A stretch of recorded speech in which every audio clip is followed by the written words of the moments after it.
Some marriages are born of love, others of convenience, but few are born of the need to survive what this wild territory can do to a man's soul. Thomas Mitchell rides through the red dust that rises like ghosts around his horse's hooves. The midday sun cuts through the sky like a sharp blade, and sweat runs down his face scarred by years of hard work on the farm he inherited from his father.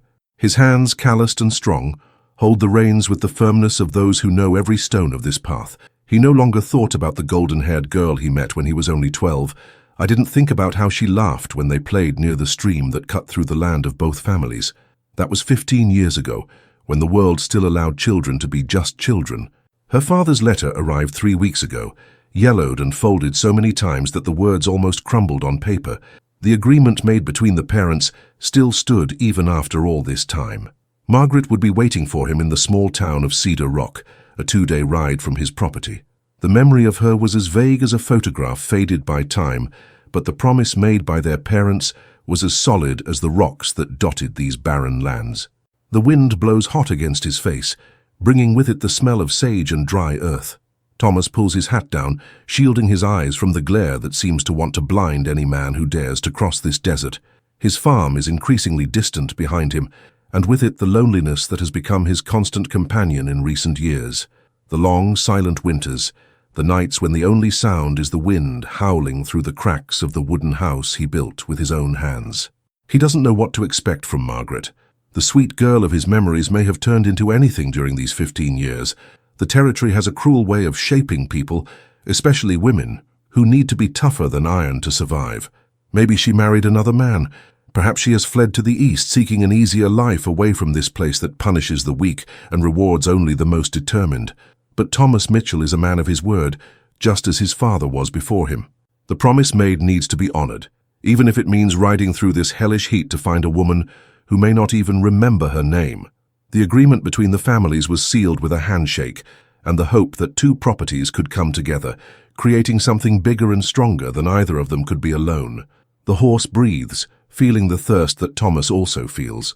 There's still water in the canteen, but he saves it, knowing that the road ahead is long and unpredictable. The blue mountains on the horizon never seem to approach, as if they were just an illusion created by the heat that distorts everything the eye can see. But he knows this territory. She was born here, grew up here, and here intends to die, hopefully alongside a woman who can share the burden of keeping alive a property in the midst of this territory that does not forgive mistakes. With every step of the horse, Thomas feels the weight of responsibility grow on his shoulders. It's not just your own life that's at stake right now. It is the future of two families, two properties, and perhaps, God willing, of children who have not yet been born, but who already carry the weight of expectations on their little invisible shoulders. Cedar Rock appears on the horizon as a mirage that has finally decided to become real. Low wooden buildings stretch along the single main street, creating thin shadows that offer little relief from the relentless sun. Thomas pulls on the reins, and his horse slows his pace, hooves kicking up small clouds of dust that dissolve into the warm air like gasps of weariness. The city is quieter than he remembered. Only a few people walk the wooden sidewalks, moving slowly to conserve energy under the heat that turns any effort into torture. The local saloon has its doors open, but even from afar Thomas can sense that there is something different in the air, a tension that wasn't here the last time it passed through Cedar Rock more than a year ago.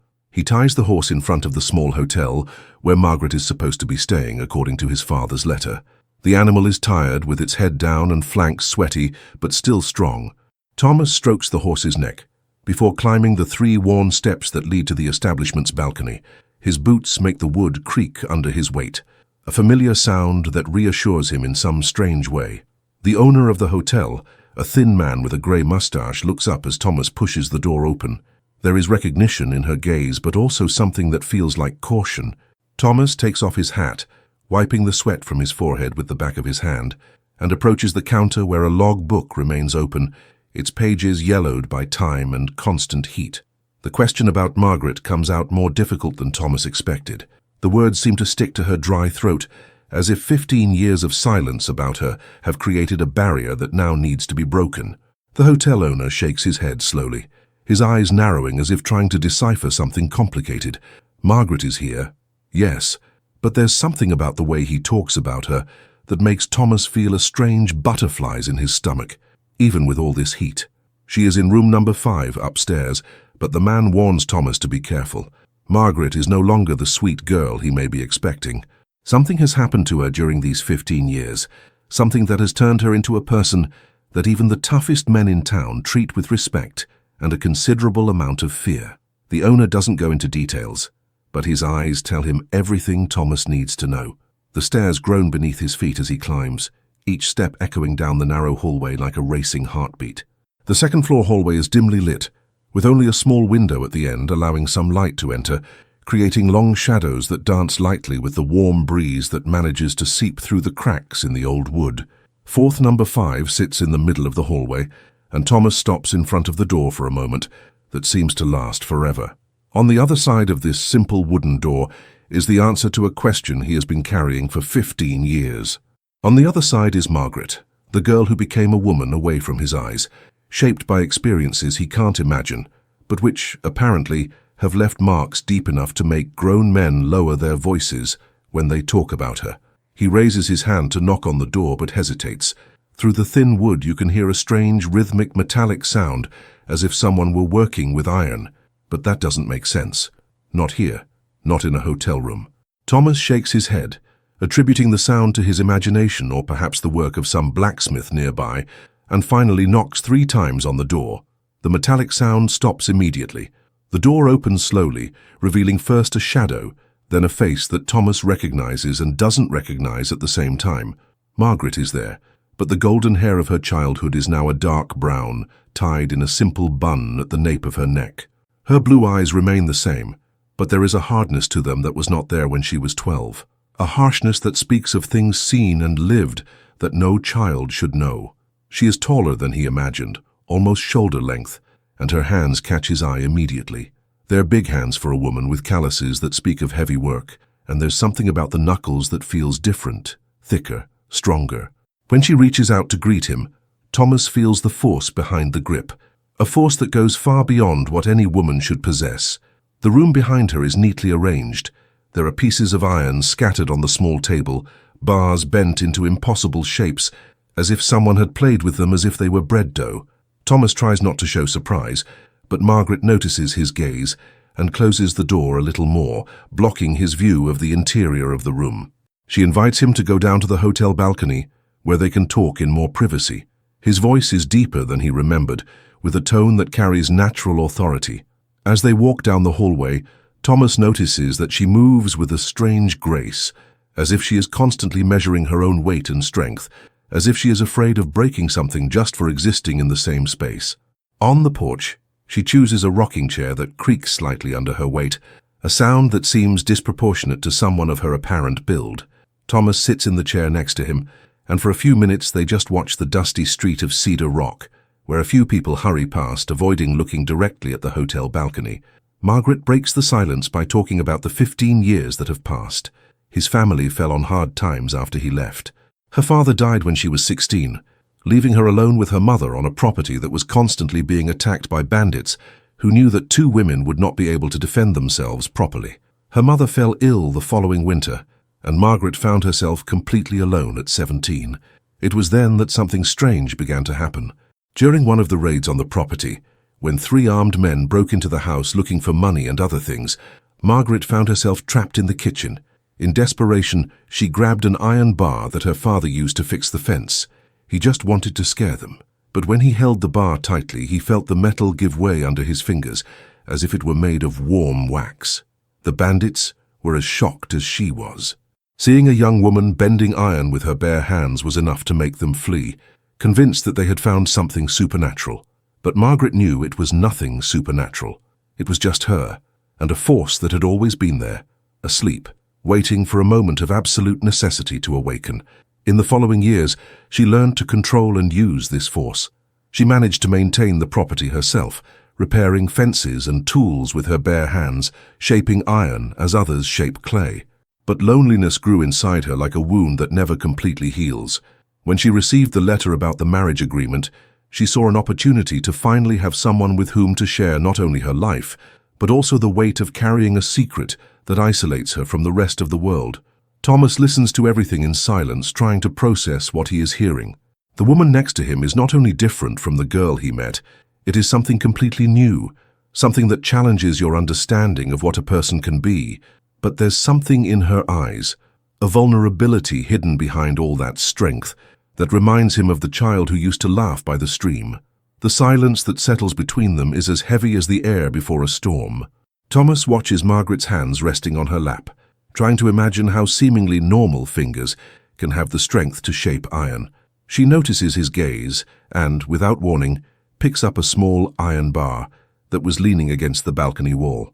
With a smooth, controlled movement, she bends it into a perfect circle, as if she were working with copper wire. Metal offers no resistance. There is no visible effort on his face, no sign of tension in his shoulders. It is like watching someone bending a green branch, natural and without apparent strength. When she finishes, she places the iron circle on the table between them, where it remains tangible proof of something that should be impossible. Thomas reaches out and touches the metal, feeling that it is cold despite having just been shaped. Margaret explains that she learned to live with this gift discreetly. She can fix any broken tools, straighten horseshoes, even create new parts when needed. Her estate became prosperous, not only because she could do the work of 3 men, but because she never had to pay a blacksmith. The people of the area began to whisper about the woman who could perform miracles with metal, but they kept a respectful distance, uncertain whether they should fear or admire her skill. The afternoon is starting to cool down when Thomas finally finds the courage to talk about what he really came to do. The marriage agreed upon by the parents is still valid if she is willing. He has a thriving farm, good land for cattle raising, and a solid house that he built with a family in mind. It cannot offer an easy life, but it can offer an honest life, where she will not have to hide who she really is. Margaret watches him with those blue eyes that carry far more experience than they should. She doesn't respond immediately, and Thomas can practically hear the thoughts running through his mind. Finally, she asks if he is not afraid of her. If you are not intimidated by the idea of marrying a woman, you can break bones as easily as you bend iron. The question comes out with a vulnerability that contrasts with the show of force he has just made. Thomas considers the question carefully. Fear is not quite the right word to describe what you feel. It's more like reverence, perhaps, or admiration. In a territory where strength often determines who survives and who perishes, having a partner capable of defending themselves and defending what is theirs feels more like a blessing than a curse. He has seen good men lose everything because they failed to protect their families. With Margaret by his side, this worry would disappear completely. But there is more than practical considerations in his thoughts. There is something in the way she tries to hide her vulnerability, behind all that strength that awakens in him, a protective instinct that she did not know she had. She may be able to iron bend, but she still needs someone who will accept her completely, who will see past the strange gift, and see the woman who grew up alone and scared in a world that doesn't understand what she is. As the sun begins to set, painting the sky with shades of orange and red that make the town seem less hostile, Margaret finally gives her answer. She accepts the marriage, but on one condition. She wants Thomas to know exactly what he's getting into. Tomorrow morning, before they leave together for his farm, she wants to show him what she can really do when she's not holding back. Night falls on Cedar Rock like a heavy blanket, bringing with it relief from the daytime heat and the promise of revelations that could change everything. Thomas sits in the room next to Margaret's, and through the thin walls, he can occasionally hear the metallic sound of iron being shaped. She's working on something, preparing for what she's going to show him at dawn. Dawn arrives slowly over Cedar Rock, tinting the sky pale pink before the relentless sun reassumes its hold on the territory. Thomas awakens to the sound of metal being worked on coming from the next room, a steady, hypnotic rhythm that speaks of experienced hands shaping something with a definite purpose. When he gets dressed and goes down to the balcony, Margaret is already there waiting for him with a serious expression that can't completely hide the anxiety in her eyes. She leads you to the back of the hotel, where a small dirt patio offers enough space for what she has in mind. In the center of the yard, she placed several pieces of iron of different thicknesses, thick bars used for construction, heavy horseshoes, even a piece of railroad track that she must have gotten from some abandoned warehouse. Thomas observes the meticulous arrangement of the objects and understands that she planned this demonstration carefully. Margaret removes the shawl that covered her shoulders, revealing arms that, while proportional to her body, possess a subtle muscular definition that speaks of restrained strength. She approaches the thickest bar, something that would take two strong men to bend using levers and a lot of effort. He places his hands on each end, and taking a deep breath begins to apply pressure. The iron bends as if it were made of soft lead. There is no sound of metal protesting, no creaking or groaning that normally accompanies metal deformation. The bar simply obeys the will of your hands, bending at impossible angles until it forms a perfect spiral. Margaret puts it aside and picks up the next piece, a horseshoe that she kneads between her fingers, as if it were wet clay. Thomas watches in fascinated silence as she works through each piece of metal, turning them into abstract sculptures that defy any understanding of how iron should behave. When she reaches the piece of railroad track, she hesitates for a moment, looking at Thomas as if giving her one last chance to retreat. When he shakes his head, indicating that he wants to see, she places both hands on the end of the heavy rail. What happens next is beyond anything Thomas could have imagined. The rail, which must weigh more than 50 kilograms, folds under your hands as if it were made of dough. She twists it into a shape vaguely resembling a flower, each petal of heavy iron shaped with the delicacy of a silversmith working silver. By the time it's over, she's breathing a little heavier, the first and only indication that the work has required some effort from her. Margaret moves away from the iron sculptures she created and wipes her hands on a cloth she brought with her. His eyes search Thomas's, looking for signs of fear, repulsion, or rejection. Instead, she finds something she didn't expect: genuine admiration mixed with a growing understanding of the weight she's carried alone for so many years. But before Thomas can respond to the demonstration, the sound of approaching horses breaks the morning silence. 3 mounted men appear at the entrance to the courtyard, and Margaret stiffens immediately at the sight of them. Thomas recognizes the type: bounty hunters or men who live on the margins of the law, with time-worn clothes and looks that evaluate everything in terms of monetary value. The leader of the group, a tall man with a scar that cuts his face from his left eye to his chin, dismounts with calculated movements. They heard rumors about a woman who can bend iron with her hands and came to investigate if it was true. There are people willing to pay very well for someone with such unique skills, especially in traveling circuses or variety shows that tour the big cities in the East. The offer they make is substantial, more money than Thomas could make in 5 years of hard work on the farm. Margaret takes a few steps back, placing herself next to Thomas. His posture changes completely, going from the vulnerability he showed moments before to something that resembles a cornered wild animal. Thomas can feel the tension radiating from her as heat, and understands that this is not the first time men like these have tried to exploit her. The years of solitude and self-protection created in her a keen instinct to recognize danger. The man with the scar does not accept Margaret's initial refusal easily. He signals to his companions, who begin to position themselves in order to block the exits from the yard. The situation is quickly turning from a trade offer to something much more dangerous, and Thomas feels his hand instinctively move to the gun he carries on his waist, even though he knows that 3-on-1 is not good odds, even for someone who knows how to shoot. The silence that settles in the courtyard is loaded with menace, like the heavy air before a devastating storm.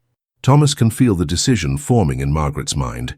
He can see in her eyes the exact moment when she chooses between fleeing or facing men who see her not as a person, but as a valuable commodity. The scarred man takes another step forward, his hand casually resting on the handle of the gun, while his comrades position themselves to cut off any escape route. Margaret looks at the iron sculptures scattered around the courtyard, then at Thomas, and finally at the 3 men who think they have cornered easy prey. There's something about the way she straightens her shoulders that makes Thomas understand that she's made a decision. It's not fear that he sees in his eyes now, but a cold determination that speaks of years of learning to protect himself in a world that offers no protection for the vulnerable.